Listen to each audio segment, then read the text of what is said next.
संत शिरोमणि आचार्य गुरुवर श्री विद्यासागर जी महाराज की जय। नवाचार्य श्री समय सागर जी महाराज की जय। अरहम योग प्रणेता पूज्य मुनि श्री प्रणम्य सागर जी महाराज की जय। ओम अरहम नमः। स्वाध्याय प्रेमी बंधुओं, प्रातः स्मरणीय जगत पूज्य आचार्य भगवान श्री 108 विद्यासागर जी महाराज के सरस्वती पुत्र अभीष्ट ज्ञानोपयोगी प्राकृत विज्ञ अरहम योग प्रणेता मुनि श्री प्रणम्य सागर जी द्वारा रचित नई चढ़ाला का अनूठा स्वाध्याय गुरु आशीर्वाद से सतत जारी है, जिसमें प्रथम ढाल में हमने पंच परावर्तन एवं मनुष्य आयु की दुर्लभता को जाना, द्वितीय ढाल में सम्य दर्शन के विशेष गुणों महिमा को जाना, तृतीय ढाल में 14 गुण स्थान को जाना और अब हम चतुर्थ ढाल में सम्य दर्शन की महिमा महत्व को जानेंगे। स्वाध्याय का क्रम, ग्रंथों का वर्गीकरण और उनकी प्रमाणिकता कैसे बनती है ये जानेंगे, जिससे हमें चारों अनुयोगों और उनमें आए विषय का सही ज्ञान होगा। तो आइए चलते हैं गुरु की सरल और सरस वाणी में नई छड़ाला की चतुर्थ ढाल की कक्षा की ओर। तीन लोक में चार हैं, मंगल शरण श्रेष्ठ, अरहत सिद्ध वसादु गण, धर्म जैन जग ज्येष्ठ। तीर्थंकर जिन देव की, जिन वाणी को ध्याय, सार्वधर्म संक्षेप से, कहूँ चित्त हुलसाए। आदि पुराण के बाद में उत्तर पुराण की जो रचना हुई वह उन्हीं के शिष्य आचार्य जिनसेन के शिष्य आचार्य गुणभद्र महाराज के द्वारा उसकी रचना हुई। तो इस तरह की जो हमारे सामने जो जानकारी होती है, ये जो पुराण आदि होते हैं, इनके पढ़ने से भी ज्ञान वैराग्य बढ़ता है। और इस तरह से जब ज्ञान वैराग्य बढ़ता है तो यही हमारे लिए सम्यक ज्ञान की वृद्धि का कारण बनता है। ठीक है, ये सब कौन से ग्रंथ हैं, कौन से अनुयोग के? इसके अलावा जो भी आपने छोटे छोटे चरित्र कभी सुने होंगे, श्रेणिक चरित्र मंदिर में रखे रहते हैं, श्रीपाल चरित्र रखे रहते हैं, और प्रद्युम्न चरित्र रखे रहते हैं, ये सब भी कौन से अनुयोग के ग्रंथ हैं? तो ये सभी प्रथमानुयोग कहलाता है। इसको क्या बोलते हैं? प्रथमानुयोग। ठीक है ना? तो प्रथम यही प्रथमानुयोग है, सबसे पहला यही अनुयोग है। धर्म बढ़े अघ का हरता, इससे धर्म बढ़ता है। अघ माने पाप होता है, पाप का हरण करता है और हमारे लिए धर्म की वृद्धि कराता है। इसलिए हमें कथा भी पढ़नी चाहिए, है ना? इस तरह की कथाएं, जैसे आपने पार्श्व पुराण की कथा भी सुनी है ना? आगरा में हुई पार्श्वनाथ भगवान की कथा। तो पार्श्वनाथ भगवान का पूरा जीवन चरित्र, उनके पूर्व भवों की कथा सुनाई गई, खूब सुनी लोगों ने, ऐसी अच्छी सुनी, ऐसी फीलिंग आती कई कई बार तो जैसे कि मान लो पहले जब रामायण चला करती थी, जैसे रामायण लोग सुनने को उत्सुक होते थे, ऐसे ही ये पार्श्व कथा सुन करके लोग उत्सुक हुए हैं। हाँ, तो उसी तरह की कथाओं का वाचन करना अपने आप में एक थोड़ा सा कठिन काम इसलिए होता है क्योंकि समाज अनपढ़ होते हुए भी अपने आप को पढ़ा लिखा समझती है। एक सबसे बड़ी समस्या समाज के सामने ही रहती है। नहीं समझे क्या बोला मैंने? अब ऐसे पढ़े लिखे लोगों को कहानी सुनाना या भगवान की कथा के साथ इनके लिए इंटरेस्ट क्रिएट करना, ये अपने आप में बड़ा कठिन काम होता है, लेकिन ये किया गया। और जब ये सक्सेस हुआ तो फिर पनागर में भी भगवान शांतिनाथ की कथा प्रारंभ हुई। समझ आ रहा है? और उनके पूरे 12 भवों की कथा करते हुए वह कथा चलते चलते भगवान के ज्ञान कल्याणक तक आ गई।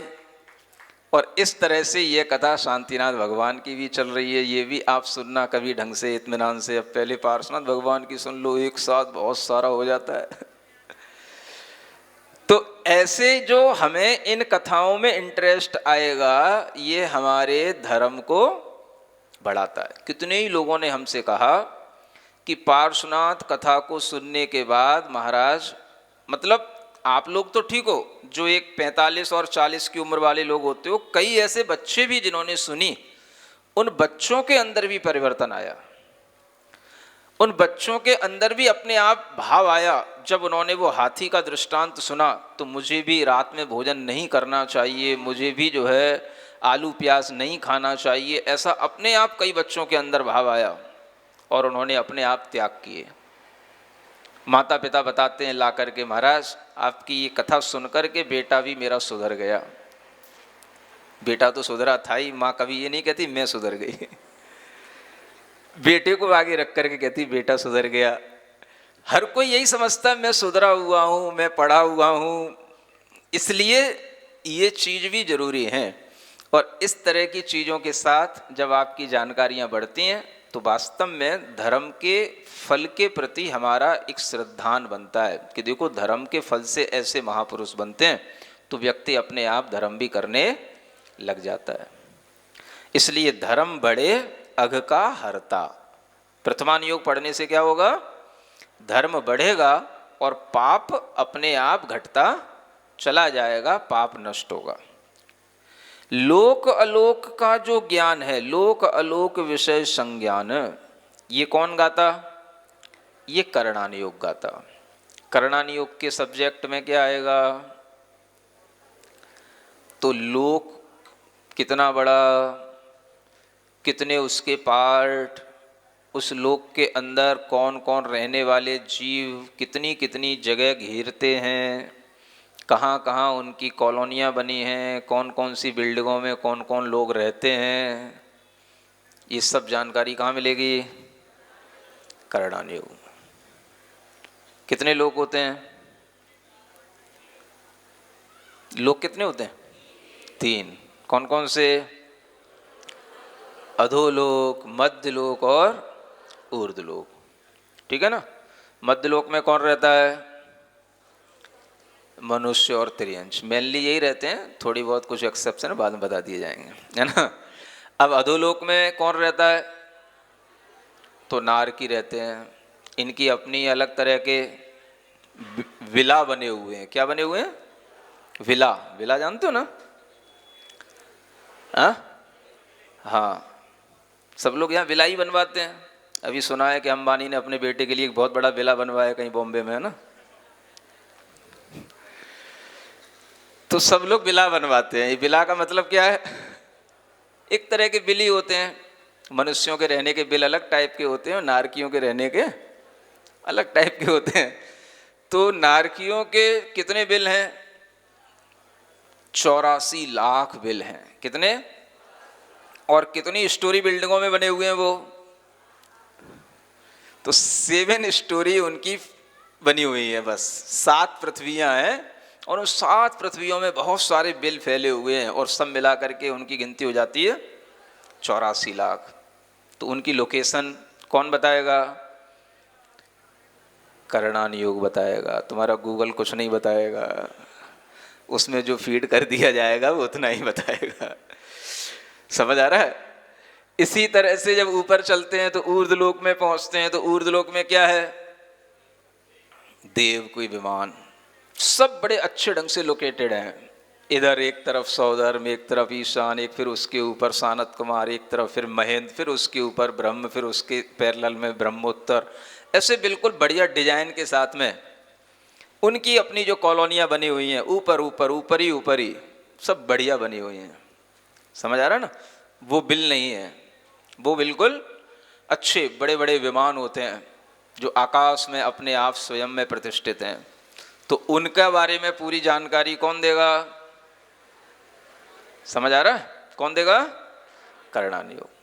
तो चंद्रमा है, सूर्य हैं, ये सब भी जो ऊंचाइयों पर रहने वाले विमान हैं ज्योतिषी देवों के, इनके बारे में भी सही जानकारी कौन देगा?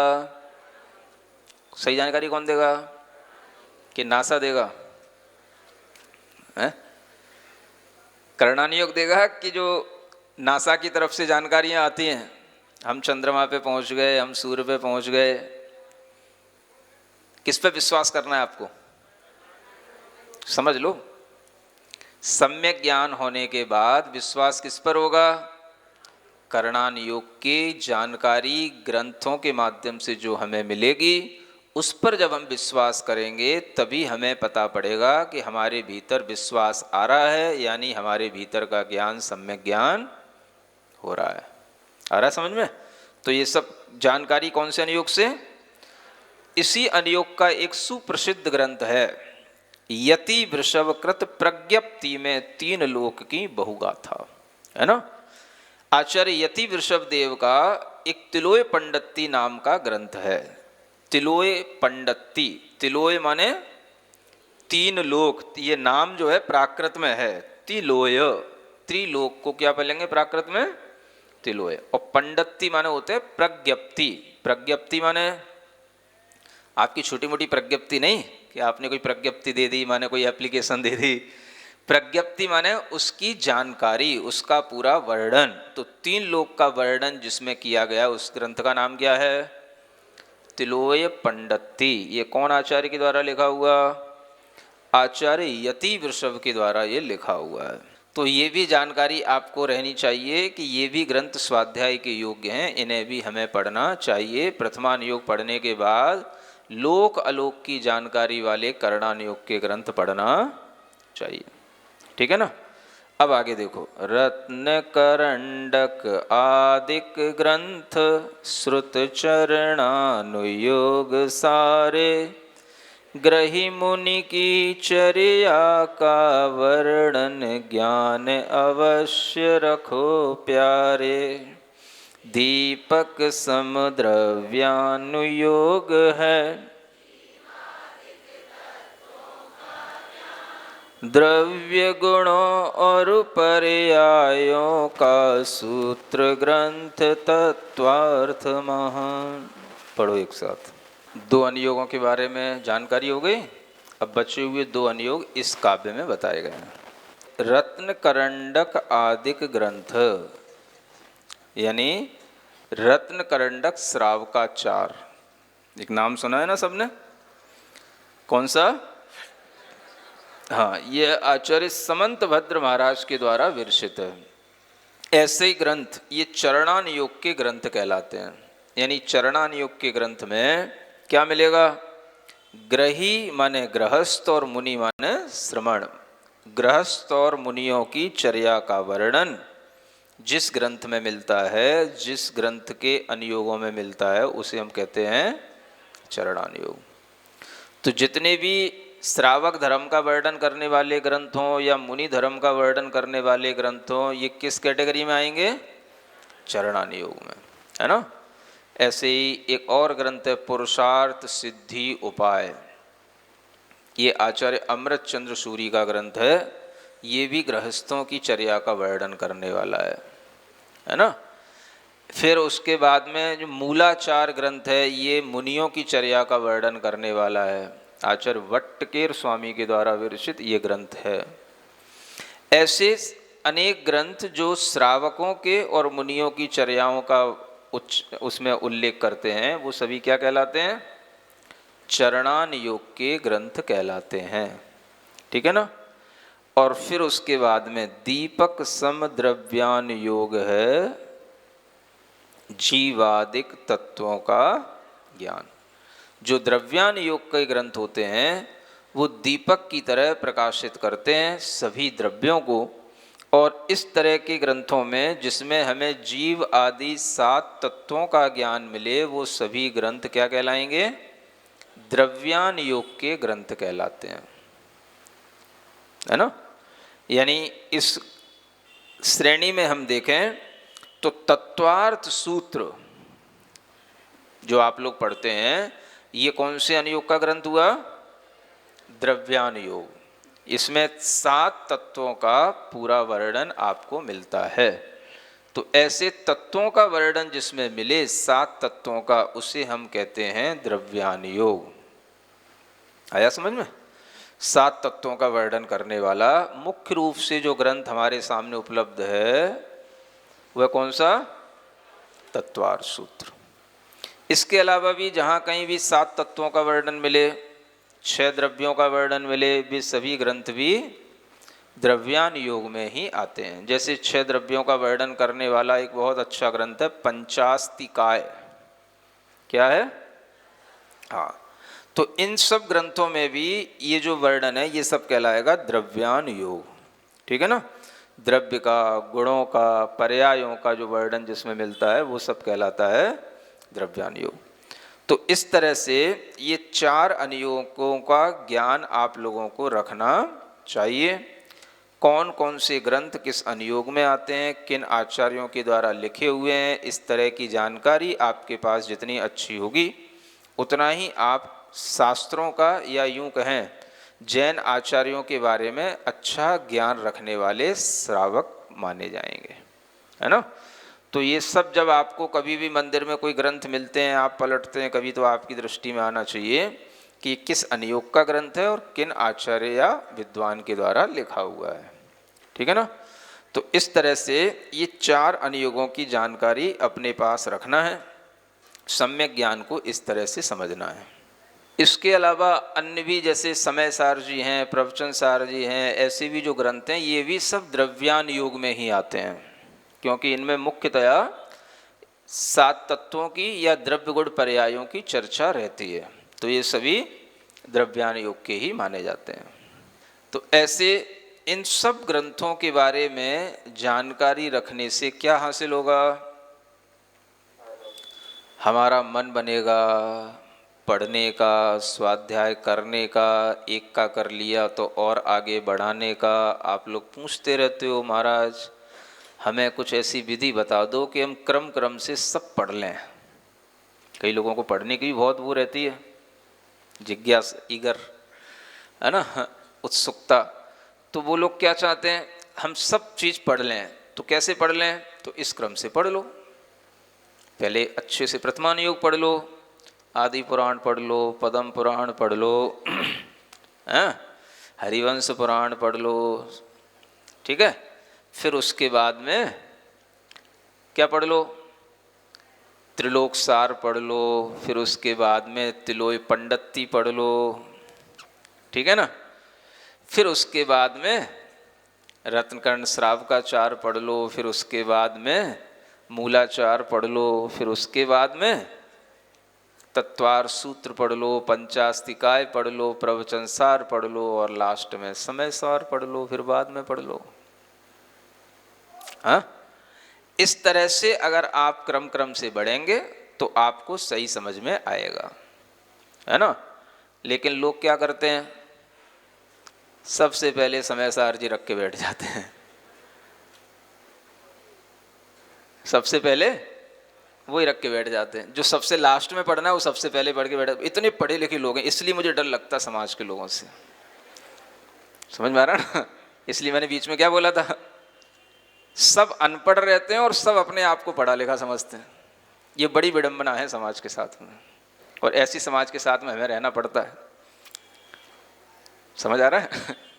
सब कहता भी रहता हूँ समाज के लोगों से, सुनते भी रहते हैं, चलता भी रहता है, तुम भी कहाँ जाओगे, हम भी कहाँ जाएंगे, है ना?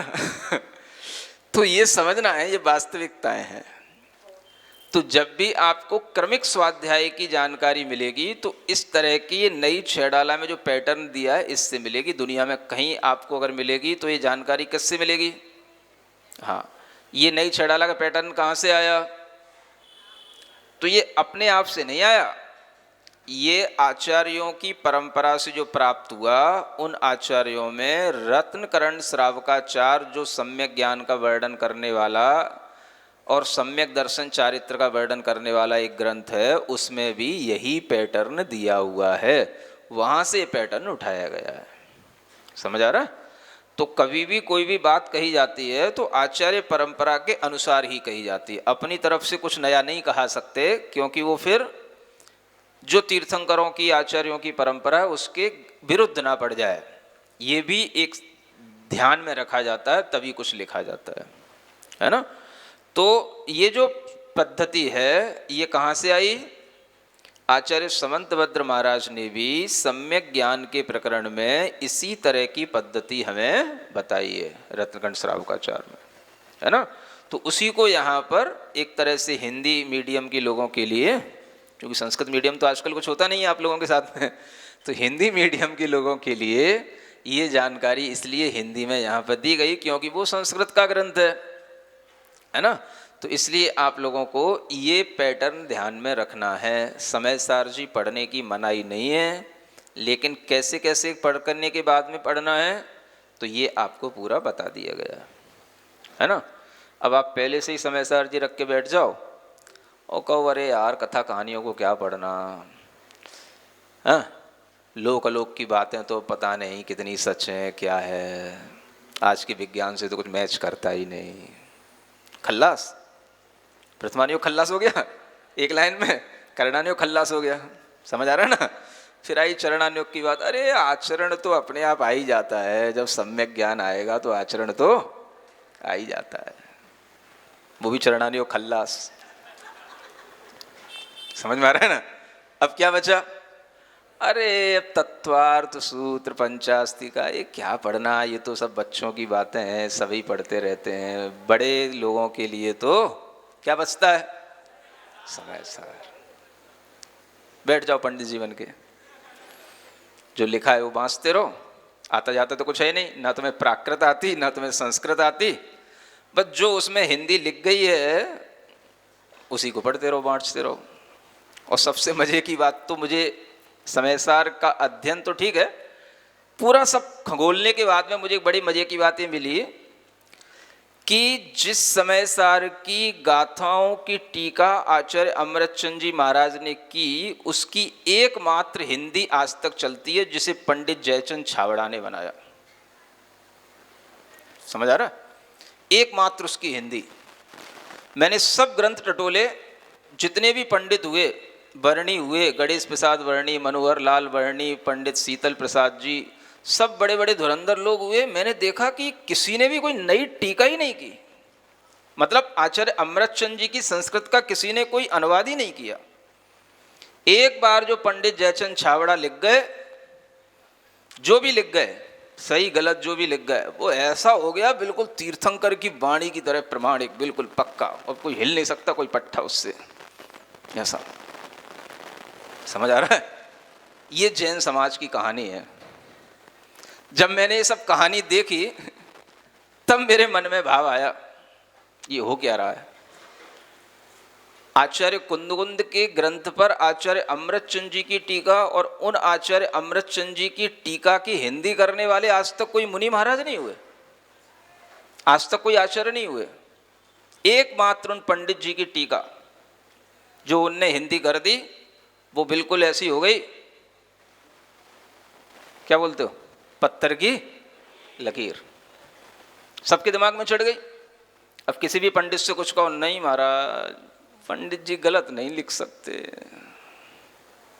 क्या करें अब, किसको संभालें। समझ आ रहा है?